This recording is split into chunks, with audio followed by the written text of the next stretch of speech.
Praise the lord. దేవుని నామములో అందరికీ వందనాలండి. ఏంజలికా జిబ్రానా గారి సజీవ సాక్ష్యం. ఆవిడి కనపరిచినటువంటి దేవుడు, ఆవిడికి కనపరిచిన దేవుడు చూపించినటువంటి విషయాలని ఆవిడ పుస్తక రూపంలో చెప్పిన దాన్ని నేను అందరికీ చెప్పాలనే ఉద్దేశంతో, తెలియపరచాలనే ఉద్దేశంతో ఒక వీడియోస్ కింద చేస్తున్నాను. మీరు ఇది ఐదవ భాగము. ఇది చూసిన వాళ్ళు ముందు 4 భాగాలను చూసినట్లయితే మీకు అంతా అర్థమవుతుంది. అలాగే చూసిన వారు, మన ఛానల్ని చూసేవారు అందరూ సబ్స్క్రైబ్ చేసుకోవాల్సిందిగా కోరుచున్నాను. మీరు చేయాల్సిన నాకు మేలు సబ్స్క్రైబ్ అనండి. సబ్స్క్రైబ్ చేయడం వల్ల మీకేమీ ఖర్చు కాదు, నన్ను ప్రోత్సహించిన వారుగా అవుతారు. అందువల్ల దయచేసి సబ్స్క్రైబ్ చేసుకోవాల్సిందిగా కోరుచున్నాను. ఆ బాలుడు టీవీ ముందు కూర్చున్నాడు. కార్టూన్ ఛానల్స్లో కార్టూన్ చిత్రాలను చూస్తూ ఉన్నాడు. ఆ బాలుడు తన సమయమంతా ఆ కార్టూన్ ఛానల్స్ని చూచేవాడు అని చూపించారు. కుమారి టీవీలో ప్రతిరోజు వచ్చుచున్న యానిమేషన్ బొమ్మలను, కార్టూన్ సినిమాలను, సోప్ ఓపెరాలు సాతాను యొక్క సాధనాలు ఆ రీతిగా మానవులకు చూపిస్తూ కపటముతో వారి సమయాన్ని దొంగిలిస్తున్నాయి. ఆ విధంగా మానవాళిని నాశనం చేస్తున్నాయి. చూడు కుమారి, ఆ బాబుకి ఏమి జరిగిందో నేను చూస్తుండగా ఆ బాలుడు తన తల్లిదండ్రులకు అవిధేయుడుగా మారిపోయాడు. ఆ తల్లిదండ్రులు ఆ బాలునితో మాట్లాడుచున్నప్పటికీ వినకుండా వడిగా పరుగెత్తుచు వారి మాటలకు లోబడకుండా రోడ్డుపై పరుగెత్తుచుండగా ఒక కారు అతనిని అమాంతం గుద్దుగానే ఆ బాలుడు అక్కడే చనిపోయాడు. అప్పటి నుండి ఆ బాలుడు ఇక్కడే ఉండి అగ్నిలో కాలుచున్నాడు అని యేసయ్య చెప్పారు. ఆ బాలుడు అగ్నితో బాధింపబడుట నేను చూశాను. కుమారి, నా వాక్యం వ్రాయబడిన ప్రకారంగా తల్లిదండ్రులు తమ పిల్లలకు నడవవలసిన త్రోవలను వారికి నేర్పమని చెప్పుము. సామెతలు 22వ అధ్యాయం 6వ వచనం. దేవుని వాక్యము నిజమైనది, అది దండము వంటిదై పిల్లలను సరిచేయునదిగా ఉన్నది. ప్రతి సమయాన శిక్షించుట కాదు. తల్లిదండ్రులకు పిల్లలు అవిధేయులుగా ఎప్పుడు కనబడతారో వాక్యంతో వారిని సరిచేయాలి. సామెతలు 22వ అధ్యాయం 15వ వచనం. ప్రభువు బాధాకరమైన, చాలా విచారకరమైన సంగతి ఒకటి నాతో చెప్పారు. కుమారి, ఇక్కడ చాలామంది తిరుగుబాటుతో ఉన్న పిల్లలు అనేకులు అగ్నిలో యాతన పడుచున్నారు అని చెప్పారు. ప్రభువ, యానిమేషన్ బొమ్మలు చూసినంత మాత్రాన ఈ రకంగా శిక్షించబడాలా అని యేసయ్యను అడిగాను. ఈ యానిమేషన్ చిత్రాలు దురాత్మలకు అవకాశాలు, వాటిలో తిరుగుబాటు, అవిధేయతలు, కఠినత్వం, అసహ్యతలు అను మనస్సును ప్రేరేపించే అంశాలుగా ఉన్నాయి. అంతేకాక చాలా దురాత్మలు వాటిని ప్రేరేపణగా మనస్సులలో ఉంచి ఆ విధంగా ప్రవర్తించేటట్లు చేసి వారిలో ప్రవేశిస్తాయి. మంచి పనులు కాక చెడు పనులను మాత్రము ఇష్టపడినట్లుగా ప్రేరేపిస్తాయి. టీవీలో ఏమి చూస్తున్నారో నిజ జీవితంలో వాటిని చేయాలనే కుతూహలాన్ని కలిగించి తద్వారా వారిని ఉచ్చులోకి లాగి నశింపచేస్తున్నాయి అని యేసయ్య నాతో చెప్పారు. నరకము ఉంది. నరకము అనేది నిజమైనది. కాబట్టి పిల్లలు కూడా ఎటు వెళ్ళాలో వారే నిర్ణయించుకోవాలి. ప్రభువా, పిల్లలు ఇక్కడ ఎందువలన ఉంటారో చెప్పు అన్నాను. ఒకసారి జ్ఞానం వయస్సు ద్వారా పిల్లలకు వచ్చినప్పుడు వారికి నరకం వెళ్ళాలో పరలోకం వెళ్ళాలో వారు గ్రహించే జ్ఞానాన్ని బట్టి ఆయా స్థలాల్లో ఉంటారు అని యేసయ్య అన్నారు. పరలోక రాజ్యం. ఇంతవరకు నరకమును గూర్చి చాలా సంగతులు చెప్పాము. అంటే ఇప్పుడు పరలోక రాజ్యంలో జరిగినటువంటి సంఘటనలు రాబోతున్నాయి. ఇంతవరకు నరకమును గూర్చి చాలా సంగతులు చెప్పాను. పరలోకములో ఏమి చూశానో ఆ విషయాలు కూడా మీతో పంచుకుంటాను. నా పరిశుద్ధ ప్రజల కోసము ఏమి సిద్ధపరచాలో ఆ విషయాలు నీకు చూపిస్తాను అన్నారు యేసయ్య. అగ్నితో నిత్యము మండుచున్న ప్రాంతాన్ని వదిలి నరకములోనికి వచ్చే సొరంగపు మార్గము గుండా ప్రయాణించి హఠాత్తుగా దానిలో నుండి బయటికి వచ్చాము. కటిక చీకటి, దుర్వాసనలతో, అరుపులతో నిండిన స్థలాన్ని చూసిన నాకు ఒక్కసారిగా వెలుగు చూశాను. ఇక్కడ వేదనలు, అరుపులు, కేకలు అనేవి ఏమీ లేవు. నా మహిమ నీకు చూపించబోతున్నాను అన్నారు ప్రభువు. పరలోక రాజ్యం చేరుకోవడానికి ఎక్కి వెళ్ళుచున్నాము. అతి త్వరగా పరలోకపు గుమ్మము దగ్గరకు వచ్చాను. అక్కడ ద్వారబంధము పైన బంగారపు అక్షరాలతో పరలోకమునకు సుస్వాగతము అని వ్రాయబడి ఉన్నది. నా కుమారి, లోనికి వెళ్ళు, నేనే మార్గమును, నా ద్వారా తప్ప పరలోక రాజ్యమునకు ఎవరూ ప్రవేశించలేరు. లోనికి వెళ్ళుచు పచ్చికను పచ్చికను కనుగొనును. నా ద్వారా తప్ప పరలోక రాజ్యమునకు ఎవరూ ప్రవేశించలేరు. లోనికి వెళ్ళుచు పచ్చికను కనుగొనును. యోహాను 10వ అధ్యాయం 9వ వచనం. యేసయ్య ఆ మాటలు పలుకుచుండగా ద్వారము తెరవబడింది. లోనికి వెళ్ళాము. పరలోకపు తండ్రికి దూతలు మహిమ, ఘనత, స్తుతులను చెల్లించుచు ఆయనకు ఆరోపిస్తున్నారు. ప్రకటన గ్రంథము 7వ అధ్యాయం 11, 12 వచనములు. పరలోక రాజ్యములో ప్రవేశించినప్పుడు పెద్ద బల్లను దేవుడు చూపించారు. దాని ప్రారంభము చూచాను గాని ముగింపు చూడలేకపోయాను.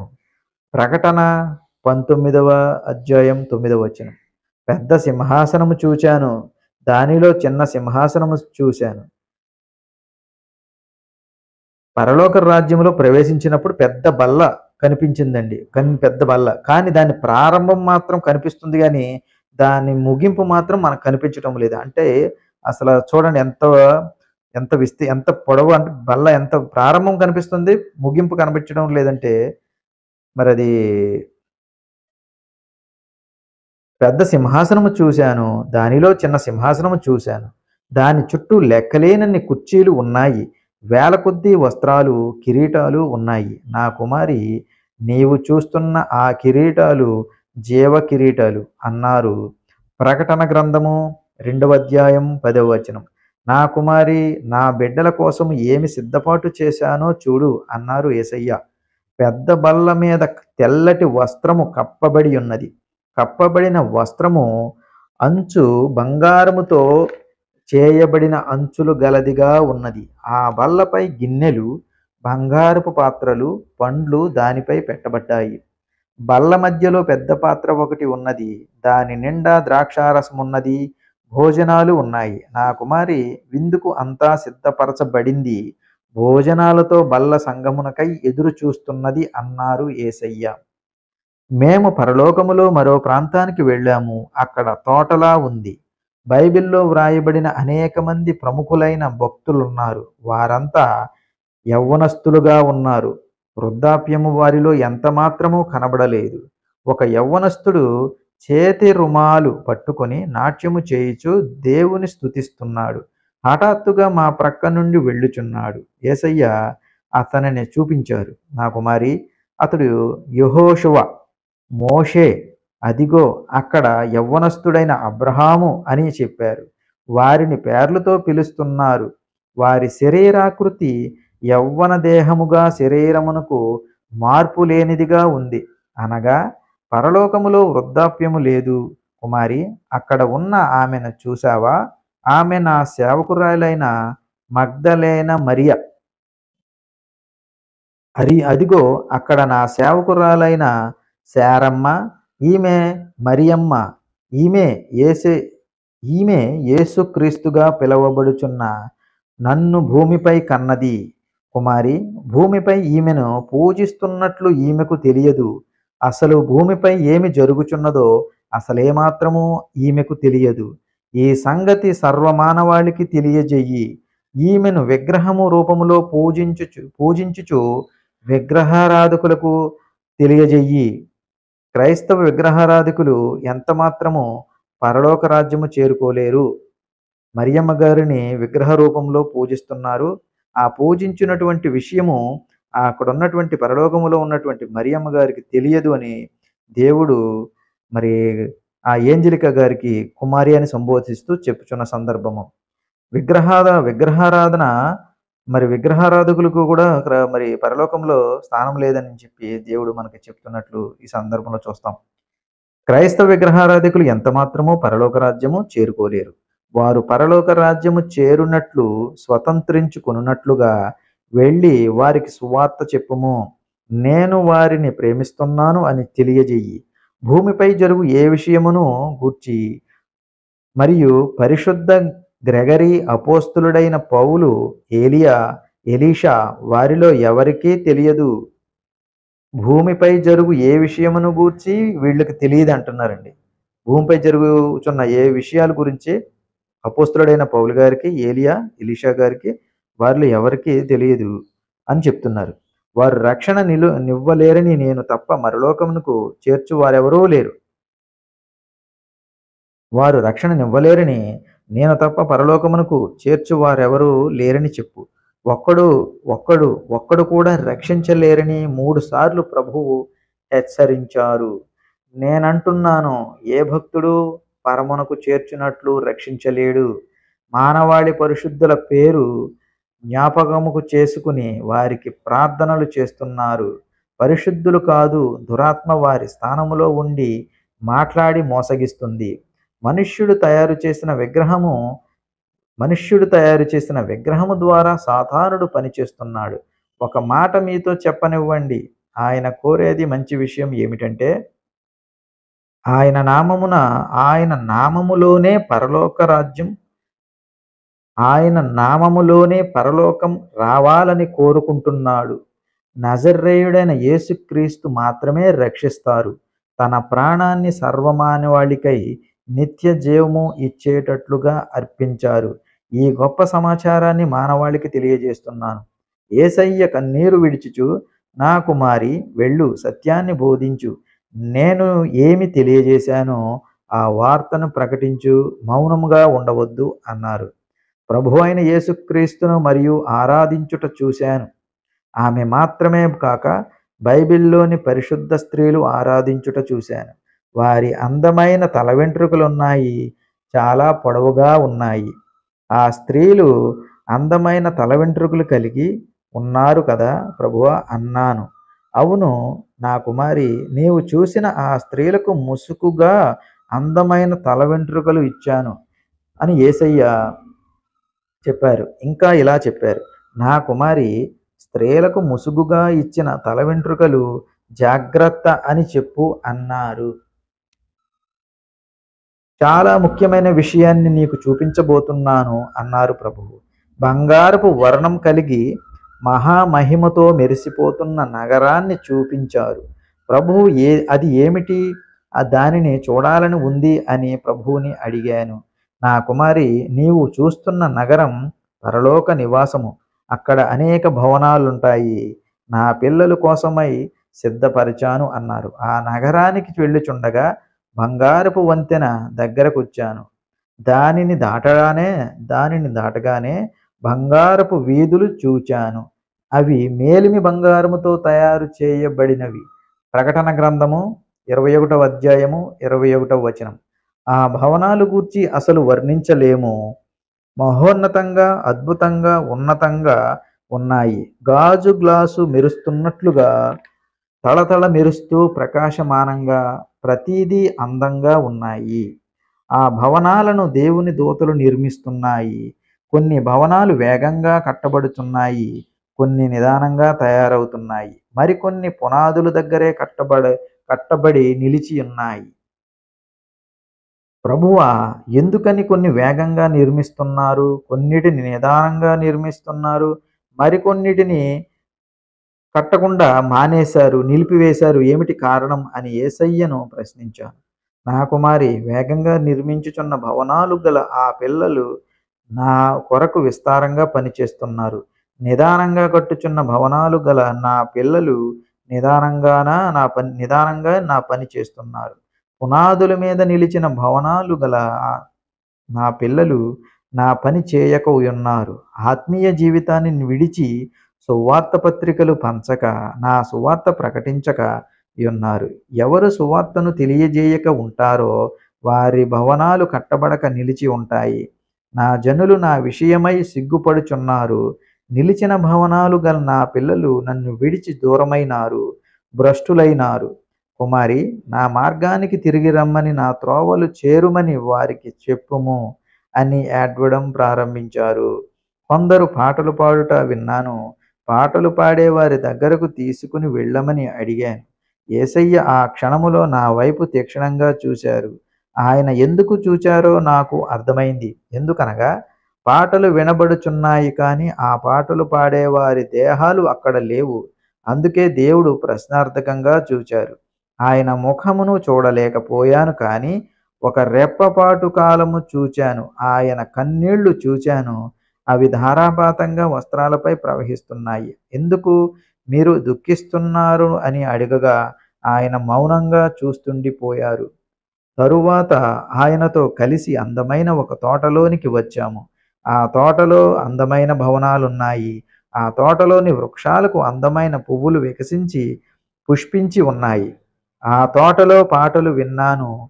కుమారి, ఆ చెట్లు నన్ను స్తుతిస్తున్నాయి చూడు. అవి నన్ను ఆరాధిస్తున్నాయి, ఘనపరుస్తున్నాయి. ఈ చెట్లు ఏ విధంగా ఇంపుగా నన్ను ఆరాధిస్తున్నా అలాగే నా ప్రజలు మునుపు ఆరాధించేవారు, నాకై ఎదురు చూసేవారు. ఇప్పుడైతే నన్ను ఆరాధించుట లేదు, నాకై ఎదురు చూచుట లేదు. అందుకే నా కుమారి, నేను నీకు చెప్పుచున్నాను, నీవు వెళ్ళు, ప్రజలకు ఆరాధించమని చెప్పుము, నాకై ఎదురు చూడమని చెప్పుము. నేను వెళ్తాను, నేను వెళ్తాను, నేనే వెళ్తాను అని చెప్పే ఆత్మతో సత్యముతో ఆరాధించే ప్రజలుగా ఉండమని చెప్పు అని చెప్పుచు కన్నీరు కార్చుచున్నారు. నేను త్వరగా వస్తున్నాను, నేను త్వరగా వస్తున్నాను అన్నారు. కొందరు మాత్రం యథార్థంగా ఆత్మతో సత్యముతో ఆరాధిస్తున్నారు. ఆ కొద్దిమంది కొరకైనా నేను వచ్చేది అని దుఃఖిస్తున్నారు. కొద్దిమందే ఆరాధిస్తున్నారు, ఆత్మతో సత్యముతో ఆరాధిస్తున్నారు. ఆ కొద్దిమంది కొరకైనా, ఆ కొద్దిమంది కోసమైనా నేను వచ్చేది అని దుఃఖిస్తున్నారు. నీవు తిరిగి భూమి మీదకు వెళ్ళాలని ప్రభువు నాతో అన్నారు. నీవు తిరిగి భూమి మీదకు వెళ్ళాలని ప్రభువు నాతో అన్నారు. భూమి మీదక మీరు నన్ను వెళ్ళమంటున్నది. నేను వెళ్ళను. నేను మీతోనే ఉండిపోతాను. అందుకేగా నన్ను ఈ పరలోకానికి తీసుకొని వచ్చారు. మీతోనే ఉంటాను తప్ప భూమి మీదకు నేను తిరిగి వెళ్ళను అన్నాను. నీవు భూమి మీదకు వెళ్ళడం నాకు అవసరం. నీవు వెళ్ళి చూసిన ఈ సంగతులకు నా సాక్షిగా ఉండాలి. నా మహిమను నేను నీకు చూపిన విషయాలు అవి అన్నీ నిజమని, సమస్త మానవులు నా దగ్గరకు రావాలని, మారు మనస్సు పొందాలని, వారు నశించకుండా నీవు చెప్పాలి అన్నారు ఏడుస్తూనే. ఆయన పాదాలపై పడ్డాను. ఆయన పాదాలపై గాయాల్ని చూశాను. ప్రభువా, ఈ గాయాలు ఏమిటి నాయనా అని అడిగాను. నా కుమారి, నేను మానవుల కొరకై పొందిన నిన్నటి గాయాలు, ఆ శిలువపై నాకు కలిగిన గాయాలు అని చేతులు గాయాల్ని కూడా చూపించారు. ప్రభువా, ఆ గాయాలు మానకుండా ఎందుకు అలాగే అవి ఉండాలి అని ప్రభువుని అడిగాను. నా కుమారి, అవి అలాగే ఉండాలి అన్నారు. ప్రభువా, గాయాలు మానిపోవా, స్వస్థపడవా అని అడిగాను. నా పరిశుద్ధ ప్రజలందరితో నేను కలుసుకునే వరకు ఆ గాయాలు మానవు, అవి అలాగే ఉంటాయి అని ప్రభువు వారు జవాబిచ్చారు. కుమారి, భూమిపై నీ కుటుంబము ప్రజలు ఎదురు చూస్తున్నారు అన్నారు. నేను భూమి మీదకి రావడానికి చాలా నిరాకరించాను. ఆయన తన వ్రేలు భూమి వైపు చూపిస్తూ, చూడు, నీ బంధువులు, నీ తల్లిదండ్రులు నీ శరీరం చుట్టూ కూర్చుని ఎలా ఎదురు చూస్తున్నారో చూడు, నీవు తిరిగి తప్పక వెళ్లాల్సిన తరుణం అన్నారు. తెల్లగా స్ఫటికం స్వచ్ఛమైన నీళ్లతో నిండిన అందమైన నది దగ్గరకు నన్ను తీసుకుని వెళ్ళారు. కుమారి, నదిలోనికి దిగి దానిలో మునుగు అన్నారు. స్ఫటికం వంటి జీవజలపు నదిలో దిగాను. చెప్పడానికి వీలుకాని వర్ణనాతీతమైన ఆ ఆనందము ఆ నీటిలో మునిగిన తరువాత అనుభవించాను. నాలో ఆనందం ఎగసి పడిపోతుంది. అది ఎక్కడి నుండి వస్తుందో తెలియనంత ఆనందం అనుభవించాను. ఇక నేను ఇంటికి తిరిగి వెళ్ళనవసరం లేదు అనుకున్నాను. నీవు ఖచ్చితంగా భూమి మీదకు తిరిగి వెళ్ళాలి అని ఆజ్ఞాపించినట్లుగా అన్నారు. నేను త్వరగా రాబోతున్నాను. మధ్యాకాశములో భూమిపైకి ఎలా రాబోతున్నానో నీకు చూపిస్తాను అన్నారు. నన్ను ఒక పెద్ద తెర దగ్గరకు తీసుకుని వచ్చారు. ఆ తెరపై ప్రజలను చూశాను. ప్రపంచాన్నంతా చూస్తున్నాను. వేల కొద్దీ ప్రజలు అదృశ్యమైపోతున్నారు. గర్భిణీ స్త్రీలు, వృద్ధులు, పెద్దలు, పిల్లలు, మహిమాన్వితమైన ఆనందంతో పరవశించిపోతూ అదృశ్యమైపోతున్నారు. భూమి మీద విడువబడిన అనేక మంది క్రైస్తవులు వారు విడువబడుట చూచి వెర్రి కేకలు వేస్తూ వారు విడువబడుటను బట్టి ఇటు అటు తిరుగుచు పరుగులెత్తుచున్నారు. నిజ విశ్వాసులు ఎత్తబడుట చూచి కేకలేస్తున్నారు. ఆయనను ప్రేమించిన, ఆరాధించిన, సేవించిన ప్రజలు కోట్ల కొద్దిగా విడవబడిరి. అలా విడవబడిన ప్రజలు తమ్మును తాము చనిపోవాలని ప్రయత్నిస్తున్నారు. ఎంత ప్రయత్నించినా మరణం వారికి రావడం లేదు కుమారి. ఆ రోజులలో మరణం పారిపోతుంది కుమారి. ఆ రోజులలో పరిశుద్ధాత్ముడు భూమి మీద నుండి ఎత్తబడతాడు.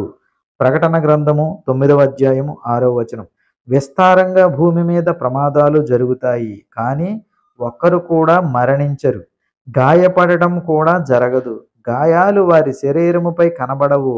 ఆ సందర్భములో రహదారులన్నీ కారులతో కిక్కిరిసిపోవును.